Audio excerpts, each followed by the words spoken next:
Ma, tama ka nga pala. Tama lahat ng mga sinabi mo sa akin noon. Mga payo, mga pangaral na binabaon mo ngayon.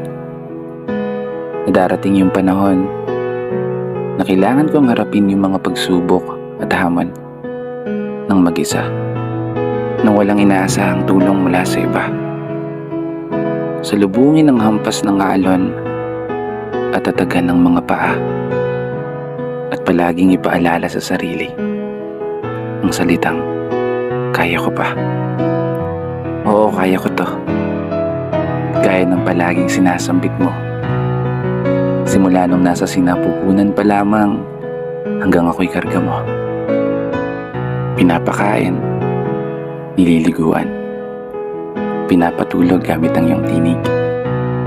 Paborito kong himig habang mga mata mo'y nakatitig.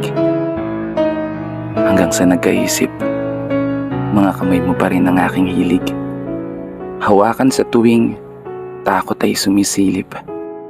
Nakakaiyak naman to. Sa bawat umaga na boses mo ang gumigising, palaging nagpapaalala na maliliit ka na naman, bata ka, ano ka na. Ay, ikaw ang pinakamagaling na rapper na nakilala ko. Okay, balik tayo.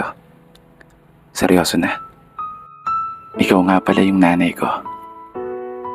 Isang ilaw ng tahanan na nagpaliwanag ng buhay ko. Ang bukod tanging babae na una at sobrang minamahal ko.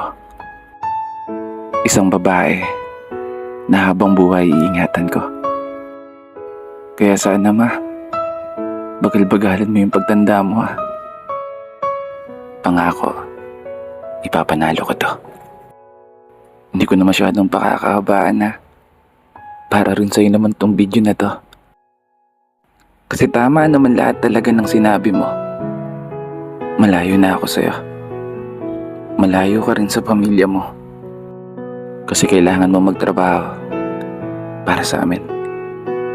At ako naman, kailangan kong maghanap buhay para sa magiging pamilya ko palang araw.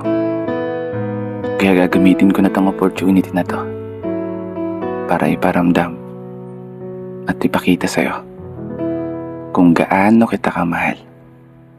Happy Mother's Day, ma. Maraming salamat po sa lahat.